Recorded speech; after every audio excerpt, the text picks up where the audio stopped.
తిరిగి దొరికిన దారి.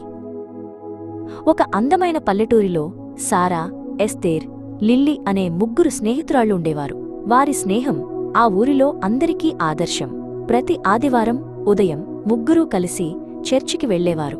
వారి నవ్వులతో ఆ దారంతా సందడిగా ఉండేది. 10వ తరగతి పరీక్షలు ముగిశాయి. ఆ రోజు సాయంత్రం వారు ఎప్పుడూ కూర్చునే చర్చి దగ్గరి మర్రి చెట్టు కింద కూర్చుని భవిష్యత్తు గురించి కలలు కన్నారు. మనం ఎక్కడున్నా ఎప్పటికీ ఇలాగే కలిసి ఉండాలి అని ఒకరికొకరు ప్రమాణం చేసుకున్నారు. ఫలితాలు వచ్చాయి. లిల్లీకి నగరంలోని పెద్ద కళాశాలలో సీటు వచ్చింది. ఊరు విడిచి వెళ్తున్నప్పుడు బస్టాండులో వారి వీడ్కోలు హృదయ విదారకంగా ఉంది. ప్రతివారం ఫోన్ చేస్తాను, ప్రార్థన చేయడం మర్చిపోకు అని సారా కన్నీళ్లతో చెప్పింది. నగరం లిల్లీ జీవితాన్ని పూర్తిగా మార్చేసింది. కొత్త స్నేహితులు, ఫ్యాషన్లు, పార్టీలు ఆమెను ఆకర్షించాయి. మొదట్లో ప్రతివారం ఫోన్ చేసిన లిల్లీ నెమ్మదిగా కాల్స్ చేయడం తగ్గించేసింది.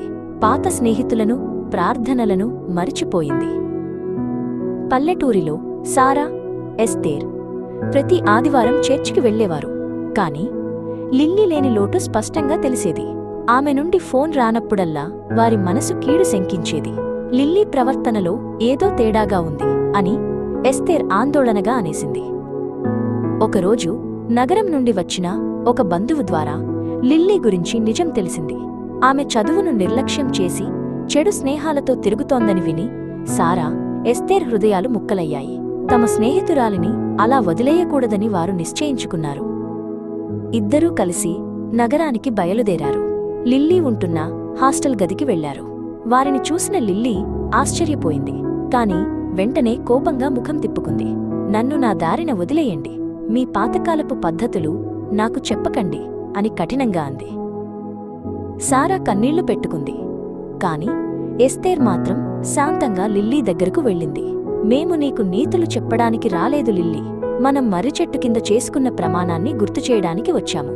నీకోసం ప్రార్థించే ఇద్దరు స్నేహితులు ఉన్నారని చెప్పడానికి వచ్చాము అని మెల్లగా చెప్పింది.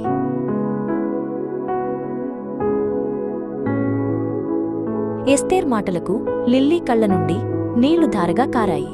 తను ఎంత ఒంటరిగా ఫీలవుతుందో, ఈ కొత్త ప్రపంచంలో ఇమడటానికి ఎంతగా దారి తప్పిందో చెబుతూ వెక్కి వెక్కి ఏడ్చింది. నన్ను క్షమించండి అంటూ స్నేహితులను పట్టుకుని ఏడ్చింది.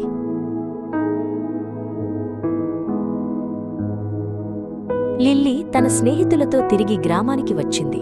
పాత జ్ఞాపకాలు, నిజమైన స్నేహం, ప్రార్థనలోని శాంతి ఆమెకు తిరిగి దారి చూపాయి. ఆ తరువాతి ఆదివారం